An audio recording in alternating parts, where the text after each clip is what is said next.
What is the most important thing about a parent's upbringing of their child? Number one factor is role modeling. You must be the role model before you can teach them. You must be the role model before you can teach them. You might be saying, what if they're only 1 year old? Do I have to be a role model? Yes, wallahi al-azim. Studies have shown that a 1-year-old child, when they hear their parents fighting or screaming or swearing, the child feels distressed and they cry. Subhanallah. Other than food or whatever. And as they get older, especially, it is established that now between the age of 2 and 7 years old is where the child develops its identity and character. And it takes it from the parents. If your children are teenagers, you need to be role modeling. You can't tell them one thing and do the other. And here is the thing. Of course, you're a human being. Parents are human beings. If you make a mistake, let your children know you made a mistake. That's how you remedy it. There's nothing wrong with that. Or if you shouted at them in the wrong time, or you said something you shouldn't have said, go back and sit them down. Say, look, son, daughter, I made a mistake. I'm only human. Nothing wrong with saying, forgive me. Give them a hug if you can. Wallahi, they'll love you more.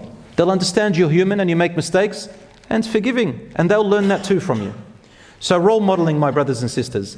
Number 2 is having consistency in your rules and in your promises.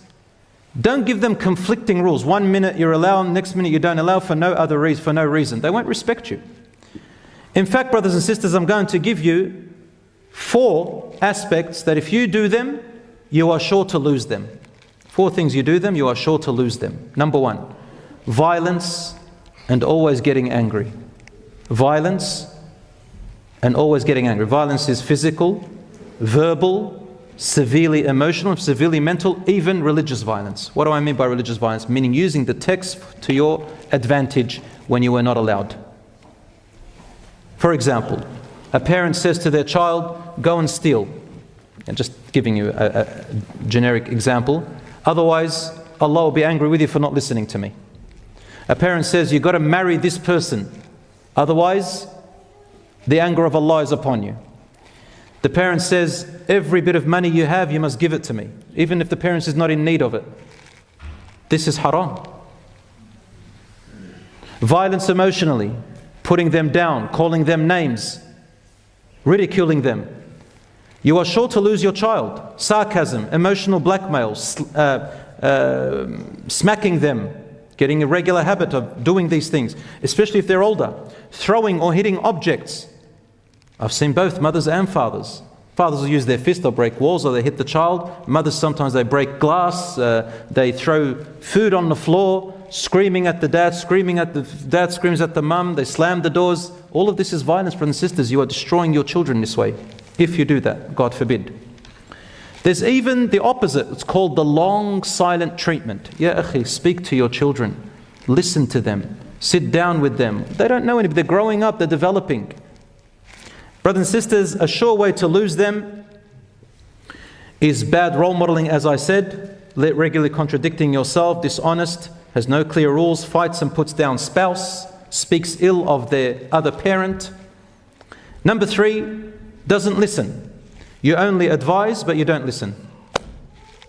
You only advise, you don't listen. You only lecture, you don't listen. It's only your way or the highway. You're going to lose your child. Your child is unheard, and they'll develop low self-esteem. They'll be afraid to talk. They'll think they're a nobody, only rules, and you develop with them a weak personality. They're not going to be able to stand up for themselves. The parent won't admit their mistake. They won't let their child speak. They won't acknowledge when their child is right. Rasul sallallahu alayhi wa sallam, he was different to that.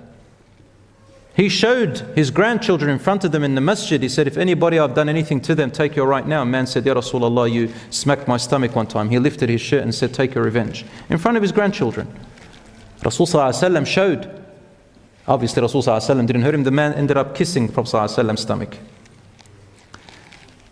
But the point is that Rasul sallallahu alayhi wa sallam had Anas ibn Malik radiallahu anhu was only 10 to 12 years old. He lived with him for 2 years. He said, I learned with the Prophet ﷺ and I served him. Wallahi, I never heard him one time. Actually, he stayed with him 9 years. He said, Wallahi, not once did I hear the Prophet ﷺ say to me, Uff, or why did you do that? Why would you do that? Why didn't you do that? He never said anything like that. Abadan, never put me down. One time he sent him on an errand. Anas ibn Malik, he says, I was about 10. He sent me on an errand. And then I got caught up watching children playing. I forgot about the errand and I'm just watching, like what a kid does, watching and looking, playing, because that's what naturally a kid loves doing. Rasul ﷺ came around, he says, I heard a man from behind me laughing and smiling and saying, what happened to the errand, Anas? And then I looked around, I saw the Prophet ﷺ cheerful, wallahi, he was like the moon.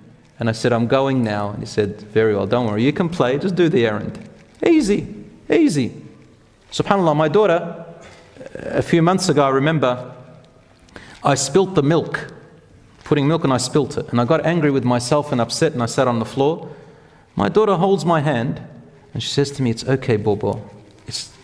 We all make mistakes. She was 8 years old at the time. I mean, she's 9 years old at the time. It's okay, Bobo, we all make mistakes. Just clean it up, and I'll help you. She made more of a mess, but she's helping. It's not a problem. You know, by the way, children, when they muck up things, don't look at it that way. You know, keep away the dangerous stuff away from them. But they're being scientists. They're discovering. They're learning. Sometimes parents, they don't let their child even play in the dirt or the soil. Doesn't matter. Let them play in the soil. The soil is clean, brothers and sisters. Oh, they ate a worm. Doesn't matter if they ate a worm. It's not going to kill them. It also actually builds their immune system. So I believe in this day and age, because of all the rubbish that we have around, the takeaway and the sheltering our children too much, has developed into all these different allergies that we're getting these days. And then there's more vaccines, and they're making more money off us. Serious. A child is made to play in the dirt and the soil and the sand and put stuff in their mouth. Just keep away the dangerous stuff and keep an eye out of it if they're really small. Let them experiment. And I know a lot of you are saying, Wallah, brother, I wish that was true. Now they're on their gadgets, they're on their devices, they're inside. We want them to go outside. Do your best. You've got to sometimes be firm with them. And don't think that you are being mistreating to them if you take away their devices or you wake them up a little bit early. Sometimes we have students who are late to school, and I'd call the parents and they say, I feel bad waking them up a little bit earlier. I want them to get their beauty sleep. I said, that's not being a good parent. You need to wake them up earlier. Nothing's going to happen to them. They'll be resilient. That's being good parenting. That's good. Allow them to practice and do things by themselves. Not everything you have to do it for them. Otherwise, you'll raise a lazy, self-entitled, obnoxious brat. That's what you're going to raise. So brothers and sisters, allow them to make mistakes. So